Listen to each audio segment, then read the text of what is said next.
اعوذ باللہ من الشیطان الرجیم بسم اللہ الرحمن الرحیم۔ اللہ تبارک و تعالیٰ کے نام سے شروع جو بڑا مہربان اور نہایت رحم کرنے والا ہے۔ پیارے دوستو، اس دنیا میں بہت ساری چیزیں ایسی ہیں جن کی تلاش دہائیوں یا صدیوں سے نہیں بلکہ ہزاروں سالوں سے جاری ہے، اور انسان ان کی تلاش کے لیے بے شمار کوششیں کر چکا ہے۔ خاص طور پر یہ ایسی چیزیں ہیں جو مختلف مذاہب کے مقدسات سے تعلق رکھتی ہیں، اور آج بھی ہم آپ کو ایک ایسی چیز کے بارے میں بتانے جا رہے ہیں جو یہودی مذہب کے لیے بے حد اہمیت کی حامل اور ان کے عقیدے میں مرکزی مقام رکھتی ہے۔ پیارے دوستو، ہم جانتے ہیں کہ یہودی مذہب میں تابوت سکینہ کو مرکزی حیثیت حاصل ہے۔ اگر ہم تابوت سکینہ کی بات کریں کہ وہ کیا تھا، تو دراصل تابوت سکینہ کی اہمیت کی داستان حضرت داؤد علیہ السلام کے دور سے شروع ہوتی ہے۔ یہ وہ تابوت تھا جس میں بنی اسرائیل کی جانب سے مبعوث کیے گئے پیغمبروں سے وابستہ تبرکات رکھے جاتے تھے۔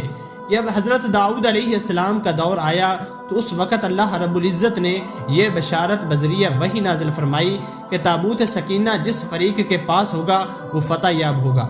اس وقت تابوت سکینہ بنی اسرائیل کے دشمنوں کے پاس تھا۔ اس تابوت سکینہ کو حضرت داؤد علیہ السلام نے حاصل کیا، اور اسی وجہ سے انہیں اللہ رب العزت کی مدد اور نصرت حاصل ہوئی، اور انہوں نے دشمنوں پر فتح حاصل کر لی۔ اس تابوت سکینہ کے ساتھ ساتھ ایک اور چیز بھی ہے جو یہودی مذہب میں بے حد اہمیت کی حامل ہے، اور وہ ہے حضرت سلیمان علیہ السلام کا چھوڑا ہوا وہ قیمتی خزانہ جو ان کی وفات کے بعد کسی جگہ پر چھپا دیا گیا تھا۔ حضرت سلیمان علیہ السلام حضرت داؤد علیہ السلام کے بیٹے تھے، اور ان کے دور میں بنی اسرائیل کو عظیم ترین شان و شوکت اور وسیع سلطنت حاصل ہوئی۔ بنی اسرائیل اس وقت دنیا کی سب سے زیادہ خوشحال ترین قوم تھی جن کے پاس دولت کی کوئی کمی نہ تھی۔ حضرت سلیمان علیہ السلام کا یہ گمشدہ خزانہ جس کے بارے میں آج کوئی نہیں جانتا، اس کی یہودی مذہب میں کیسے اور کس طرح اہمیت ہے، یہ سب جاننے کے لیے اس ویڈیو کو آخر تک ضرور دیکھیے۔ پیارے دوستو، حضرت داؤد علیہ السلام کے بیٹے حضرت سلیمان علیہ السلام کو اللہ رب العزت نے بہت سارے معجزات عطا فرمائے تھے، اور دنیا بھر کی تقریباً تمام طاقتوں کو حضرت سلیمان علیہ السلام کے حکم کا پابند کر دیا تھا۔ حضرت سلیمان علیہ السلام ہوا پر تصرف رکھتے تھے، تمام اقسام کے جانوروں کی بولیاں سمجھ سکتے تھے، اور ان کا حکم انسانوں کے ساتھ ساتھ جنات پر بھی چلتا تھا، اور وہ بھی ان کے تابع تھے۔ حضرت سلیمان علیہ السلام کے دور میں بنی اسرائیل کی حکومت ایک بڑے وسیع و عریض علاقے میں پھیلی ہوئی تھی، جن میں مشرق وسطی کا تقریباً تمام علاقہ اور مصر سمیت افریقہ کا بھی کچھ حصہ شامل تھا۔ یہی وجہ ہے کہ آج بھی یہودی مذہب میں ان تمام علاقے کو بنی اسرائیل کی وراثت قرار دیا جاتا ہے، اور اس پر قبضے کی بات بھی کی جاتی ہے۔ پیارے دوستو، جب حضرت سلیمان علیہ السلام نے اپنی سلطنت کو مزید بڑھا دیا اور دور دراز کے علاقے فتح کر لیے تو شاہی خزانے میں بے شمار دولت اکٹھی ہو گئی۔ تب حضرت سلیمان علیہ السلام کو اللہ رب العزت کی جانب سے یہودی مذہب کے مطابق ایک عبادت گاہ بنانے کا حکم ہوا، جسے حضرت سلیمان علیہ السلام نے جنوں کی مدد سے تعمیر کروایا۔ وہ پہلی عبادت گاہ تھی جسے یہودی آج ہیکل سلیمانی کے نام سے جانتے ہیں۔ حضرت سلیمان علیہ السلام اپنا وہ تمام قیمتی اور وسیع و عریض خزانہ ہیکل سلیمانی میں بڑے ہی فنکارانہ انداز میں چھپا دیا تھا، اور اس کے بعد حضرت سلیمان علیہ السلام کا انتقال ہو گیا۔ اب چونکہ ہیکل سلیمانی اللہ رب العزت کے حکم پر تعمیر کیا گیا تھا، تو یہ یہودی مذہب میں بڑا ہی مقدس ترین مقام۔ حضرت سلیمان علیہ السلام کی وفات کے 40 برس بعد یہودی قوم میں پھوٹ پڑ چکی تھی، اور وہ آپس میں تفرقے کا شکار ہو گئے تھے۔ اس بات کا فائدہ اٹھا کر موجودہ عراق کے ایک بادشاہ جس کا نام بخت نصر لیا جاتا ہے، اس نے بنی اسرائیل کی سلطنت پر حملہ کیا۔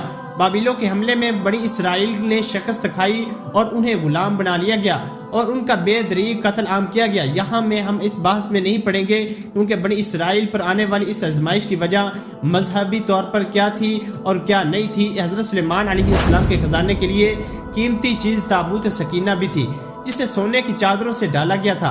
ہیکل سلیمانی بھی بڑے ہی شان و شوکت والے انداز سے تعمیر کیا گیا تھا، جس کی اندرونی دیواروں پہ سونے کی چادریں چڑھائی گئی تھی، اور ان میں طرح طرح کے نقش و نگار بنائے گئے تھے۔ یہی وجہ ہے کہ حملہ آور بابلوں لشکر کے یہودیوں کا یہ مقدس ترین مقام ہیکل سلیمانی لوٹ مار کا مرکز بن گیا۔ ہیکل سلیمانی کے اندر ملنے والے تمام چیزوں کو لوٹ لیا گیا اور اسے آگ لگا کر مسمار کر دیا گیا۔ پھر دوستو، یہ واقعہ آج سے تقریباً 4000 سال قبل ہے۔ آج سے کچھ عرصے پہلے تک کوئی بھی یہ نہیں جانتا تھا کہ اس ہیکل سلیمانی کی اصل لوکیشن کہاں ہے، اس لیے اس بات کا پتہ چلانا بے حد مشکل تھا کہ بابلی لشکر نے حضرت سلیمان علیہ السلام کا جو خزانہ لوٹا تھا وہ کہاں ہے۔ کچھ روایات کے مطابق وہ لوٹا ہوا خزانہ بابلی لشکر نے کسی زیر زمین مقام میں چھپا دیا تھا، جبکہ کچھ دوسری روایت کے مطابق وہ خزانہ دراصل حضرت سلیمان علیہ السلام نے ہیکل سلیمانی میں رکھوایا ہی نہیں تھا، بلکہ اسے یروشلم شہر کے نزدیک ایک تانبے کی کان میں دفن کروا دیا تھا۔ پیارے دوستو، اب ہم آپ کو یہ بتا دیں کہ اس زمانے میں سونے کے ساتھ ساتھ تانبا بھی بے حد قیمتی دھات سمجھا جاتا تھا، کیونکہ تانبا بہت ہی کم دستیاب ہوتا تھا۔ سونے کی طرح ہی تانبا بھی ایک نرم دھات ہے جس سے زیورات بنائے جا سکتے ہیں، اس لیے اس زمانے میں سونے کے بعد تانبے کو قیمت کے لحاظ سے دوسرا درجہ حاصل تھا۔ کچھ عرصہ قبل یہودی مذہب کے اس سے پہلے مقدس ترین مقام یعنی ہیکل سلیمانی کی لوکیشن کا پتہ لگا لیا گیا تھا، اور وہاں سے ملنے والے آثار کے مطابق یہ بات بھی کنفرم ہو گئی کہ دراصل خزانہ جہاں سے لوٹا ہی نہیں گیا تھا، کیونکہ یہاں پہ خزانہ موجود ہی نہیں تھا، بلکہ وہ خزانہ واقعی روایت کے مطابق کسی نہ کسی تانبے کی کان میں موجود ہے۔ تو پیارے ساتھیوں، اس زمانے کی یروشلم شہر کے نزدیک تانبے کی کانوں کا بس ایک ہی سلسلہ تھا، جو یروشلم شہر سے تقریباً 10 سے 12 کلومیٹر دور وادی تمنا میں موجود تھا۔ دنیا بھر کے ماہرین آثار قدیمہ کافی عرصے سے وادی تمنا میں موجود تانبے کی کانوں کی کھدائی کر رہے ہیں تاکہ حضرت سلیمان علیہ السلام کے اس چھوڑے ہوئے خزانے کو واپس حاصل کیا جا سکے۔ بنی اسرائیل مذہب میں کم موجود روایات کے مطابق اس خزانے میں کم سے کم 10-20 ہزار صرف سونے اور تانبے سے بنے ہوئے برتن تھے، جبکہ سونے جواہرات کا اندازہ ہم خود لگا سکتے ہیں۔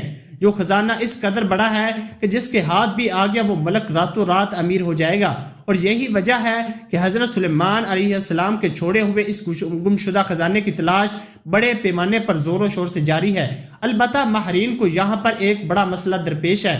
وادی تمنا میں موجود تانبے کی کانوں کا یہ سلسلہ کم و بیش 10,000 سے زائد سرنگوں میں پھیلا ہوا ہے، اور یہ اندازہ لگانا بے حد مشکل ہے کہ یہ خزانہ کس سرنگ میں دفن کیا گیا تھا۔ اس لیے باری باری تقریباً ہر سرنگ کی جانچ پڑتال کی جا رہی ہے، کیونکہ اتنی بڑی وادی کا اکثر تجزیہ بھی نہیں کیا جا سکتا۔ ماہرین آثار قدیمہ کو اب تک مختلف سرنگوں کی کھدائی کے نتیجے میں تانبے کے بنے ہوئے کچھ برتن میسر آ گئے ہیں، جس سے ان روایات پر یقین بڑھ گیا ہے کہ وہ خزانہ انہی سرنگوں میں کہیں دفن کیا گیا ہے۔ اس وقت بھی ماہرین پچھلے 20 سال سے مسلسل باقاعدگی سے ایک ایک سرنگ کا معائنہ کر رہے ہیں اور انہیں کھود رہے ہیں تاکہ اس گمشدہ خزانے کا پتہ لگا جا سکے۔ تو معزز دوستو، یہ تھی ہماری آج کی ویڈیو۔ تو ملتے ہیں ایک اور نئی ویڈیو، معلوماتی ویڈیو کے ساتھ۔ تو تب تک کے لیے اجازت دیجیے، اللہ حافظ۔